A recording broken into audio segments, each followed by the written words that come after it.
Meanwhile, want to welcome back to the studio once again our state representative from Battle Creek, Dr. John Bizon. Good morning, sir. Good morning, Richard. It's great to be back with you today. Thanks for being here. You brought a special guest with you, someone who is familiar in most circles around here, right? This is Terris Todd, who is with me this morning, a pastor here in the community, a school teacher for a long period of time. He has been in administration of the schools. He's been a county commissioner forever, and he left his duties here in the district to come with me to Lansing to help me on the job, to be what I consider to be a guiding light, a counselor, someone who can keep me on the right track, and I admire this guy so much. Welcome, Terris. Thank you very much. Thank you for the time today. Now, you have an announcement you want to make, Dr. Bizon, so let me not stand in the way of that. I just wanted to, on your show today, announce for the very first time publicly that I will be running for the 62nd District one more time. You may have seen some articles in the newspaper saying that I have filed, and indeed I have filed a while back, but today is the day that we are going to be saying I not only filed, but we will be actively seeking this seat and asking for the support of the constituents of the people of this district if they felt that I have done a good job for them. Well, we appreciate the opportunity to be the first place. You've said that, so thank you. What motivates you in this? You know, there's still a lot of work that I need to get done in Lansing. The reason that I left my medical practice of some 25 years here in Battle Creek was to fix healthcare, because I feel that healthcare is so broken. We have a system that is driving this entire nation into debt. You take a look at our debt at some 18 to 19 trillion dollars, likely to be up to 20 by the time that Obama leaves office here in another couple of years. And we are saddling this on our children and our grandchildren, and we have to do better than what we are doing. And we need to healthcare is something that I know a little bit about, having spent 25 years there. I would love to see us change healthcare so it could be affordable for you and me. Right now we have healthcare insurance that is nothing like insurance. Our healthcare insurance is much more like prepaid healthcare. I know nothing that's more expensive than prepaid healthcare, Richard. You know, if our car insurance was like healthcare, I would be driving a Lamborghini. I would be, you know, not have to worry about anything in the future. It's almost as if our healthcare has become more of a golden parachute than the safety net that it is supposed to be. And, you know, we need to do better. Our pharmaceutical costs are going through the roof. Our insurance costs are going through the roof, and we need better answers than the answers that are being offered to us. So with the Affordable Care Act component here at a national level, what can a state representative do to try and bring that in line? I think that we need a new model for health care. I think that we need to find out what works and what doesn't work. We need pilot projects. My impression is that if we can get Medicaid correct for this state, that there is a reasonable chance that we could get Medicare right at the national level, and that we could have a model that might be able to be transferable to the commercial insurance, to just insurance health in general. And so, you know, small steps. And I think even before the small steps, you need the pilot projects. You need to find out what is working, find out what is not working. And then you can make some choices once you have the data. Representative Dr. John Bizon is here, and we'll take a break and come back in a moment and talk more about what is now officially announced as his reelection campaign on WBCK 814. WBCK, Representative Dr. John Bizon is here announcing his reelection bid for your representative here in Battle Creek. And Terris Todd is here, too, who, of course, at one point worked in your office, Dr. Bizon, right? He has, yes, and he had a much better offer from another entity that could afford to pay him much more than I could, and I am so happy for him. But he has remained active in encouraging me. He has remained active in counseling me, and I ever so much appreciate his insights. Well, and we should talk about this because this is an interesting juxtaposition here. Because, Terris, you were a candidate for this office at one time as a Democrat, and now here you are having worked for Dr. Bizon, and even though you're not working for him now, you're here advocating for him. Talk about that. What's motivating you here? Well, and that's a good way to put it, advocating for him, because one of the things about our representative, Dr. John Bizon, is that he's a very well-balanced individual. He holds near and dear to his conservative values, and he's just very balanced. You know, he's reached across the aisle. He's done the unthinkable at that time, and so when he came and asked me to go, now, mind you, I had to ask him, well, what made you come and get me? And he quite frankly, he just said he believed it was God's will for me to be there with him. And so any man that could step forward and say that, I have to side with that individual because, again, he did the unthinkable. He did what was not traditional. And, no one saw it coming. Neither did I. So I hold near and dear to my commitment to him, and that is to see him through his reelection. He's a wonderful man of God. He has a wonderful family. He's done an excellent job in Lansing. Working with Democrats and Republicans alike. And so I have great respect for this individual. And so we should construe those remarks then as your endorsement of Dr. Bizon? Absolutely. I support him 100%. I've actually mentioned that here in the community as well as on my show on Access Vision. I support him 100%, and this is my official endorsement of our state representative to return back to Lansing on behalf of the 62nd District. And so, by extension, I'm just construing here, but I'm not intending to put words in your mouth. But are you asking then Democrats in the district to consider voting for Dr. Bizon, the Republican? Absolutely. Come one, come all. I mean, he's like I said, he's a very well-balanced individual. And another thing that people need to understand is that when people talk about bipartisanship, when our representative actually came and asked me to go, keep in mind, at that time, I was still a Democrat. And unfortunately, when I decided to go after much prayer and counsel from my bishop and my family, then the calls start coming. What are you doing? Or whatever. I was like, wait a minute, time out. I thought we were for bipartisanship. This is true bipartisanship. And our state representative, he believed that it was necessary to have that balance in Lansing.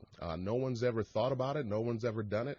He's more than lip service. He was about action. So I have to get beside somebody like that. Do you still consider yourself a Democrat? No, absolutely not. As a matter of fact, officially on August 1st, after much prayer again, the Lord had instructed me to change, to switch, because truthfully, it took a lot of thought behind it, and when I had to evaluate where my values really were as far as my Christian values and my conservative values, I said, well, I had to be obedient to God and go ahead and make that switch.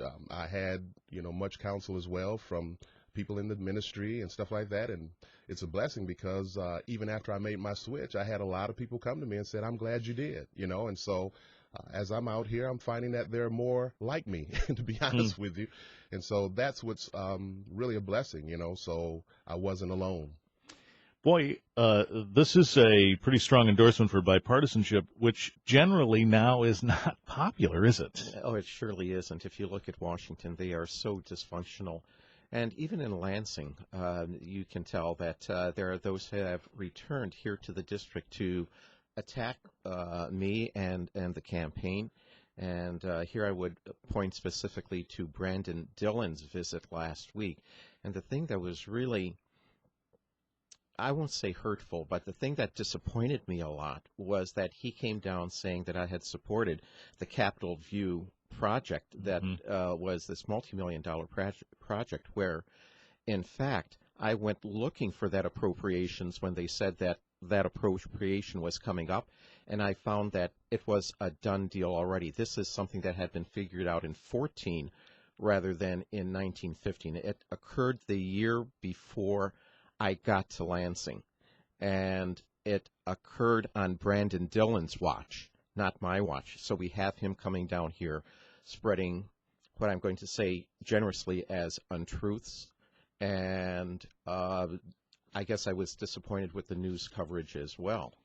Yeah, this is the story of the Senate building and the contractor that was chosen to do so. And as I understand it, there was some question about whether or not all the T's were crossed and I's were dotted as it relates to procedures therein. Is that true?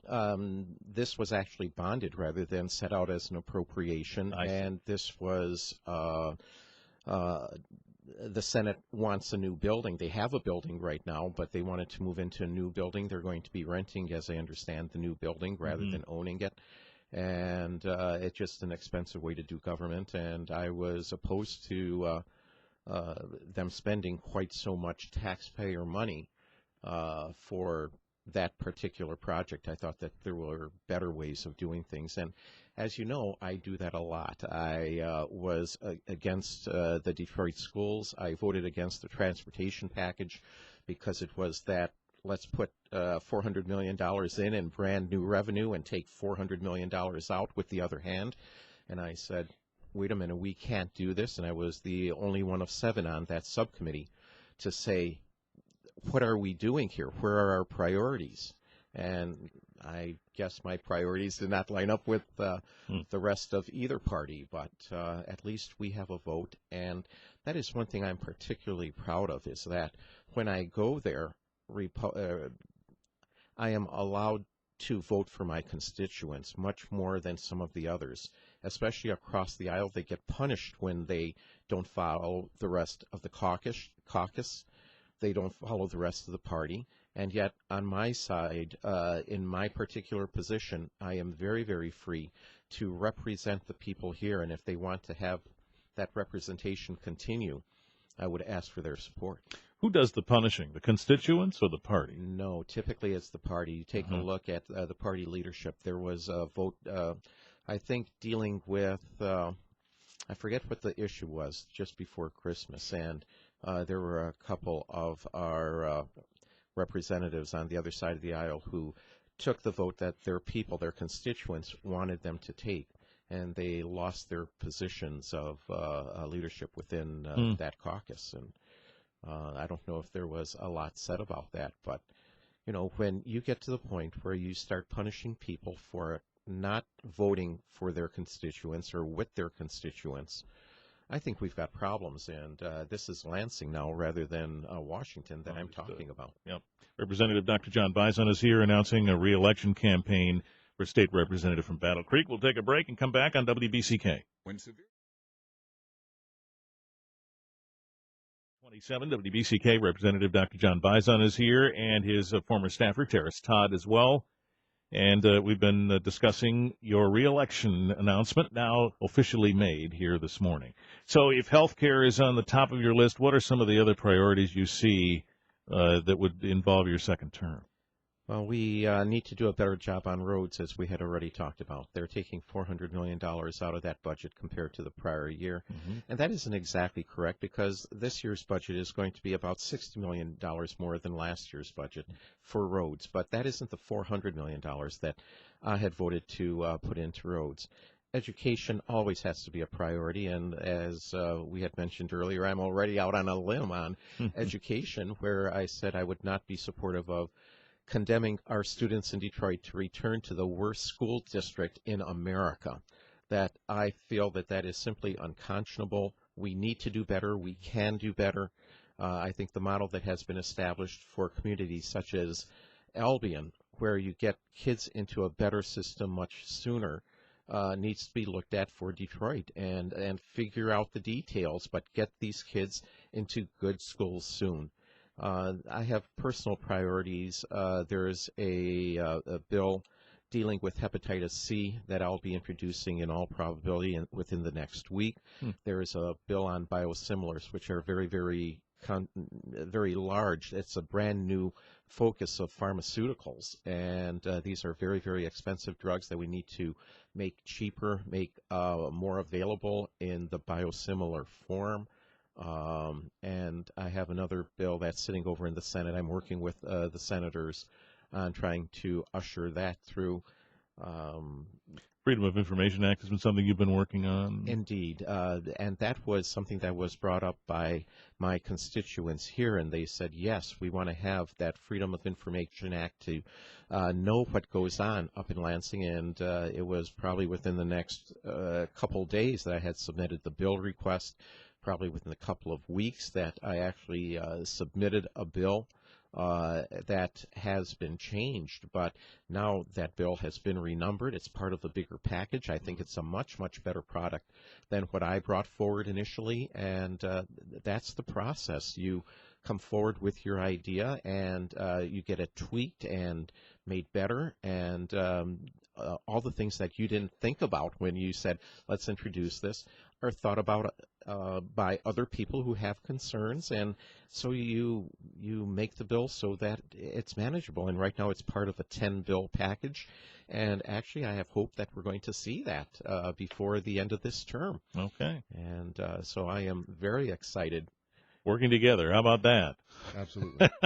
Well, thanks to the both of you, and we'll continue to check in with Dr. Bizon and get legislative updates over the next several months. We appreciate the time you've given us today, both of you. Thank you so much, Thank you very Richard. much. Take care now. Bye-bye.